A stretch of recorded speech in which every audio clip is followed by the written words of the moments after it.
नमस्कार गावल्यानो, माझ्या या नवीन ब्लॉगमध्ये स्वागत असा। तर मी आता जातोय भरडावरती। आई खत घेऊन गेल्या, तर आई खत मारता तरव्यावरती। चला तर मग जाऊया आपण।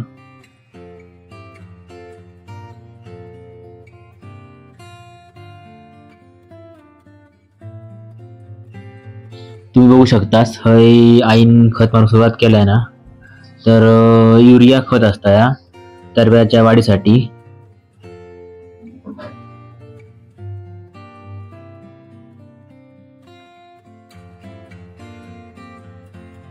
बरोबर आज 15 दिवस झाले भात पेरल्यावरती।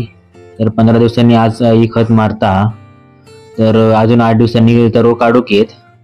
तर तुमका मी दाखवीन लावणी वगैरे सगळे व्हिडिओ मी टाकीन, तुम्ही नक्की बघा ते व्हिडिओ आणि लाईक करा आणि माझे चॅनल नक्की सबस्क्राईब करा।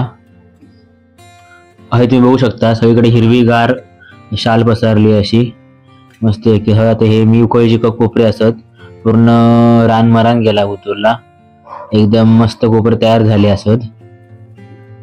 तर मस्तपैकी मस्त वाटतं हा, सगळीकडे पाऊस पडता, एकदम गावचा वातावरण एकदम थंड गारेगार झालेला असा। तर तुमच्याकडे पाऊस कितपत पडता त्याचं नक्की कमेंट करून मला नक्की सांगा। आणि तुमच्याकडे तरव्याची काय परिस्थिती आहे, खत वगैरे मारून तुमच्याकडे झाला काय हे नक्की कमेंट करून मला सांगा। तर गाववाल्यांनी तुमका व्हिडिओ कसं वाटलं तो नक्की कमेंट करून मला सांगा आणि माझं चॅनल नक्की सबस्क्राईब करा आणि लाईक करा आणि आवडल्यास शेअर करा। धन्यवाद।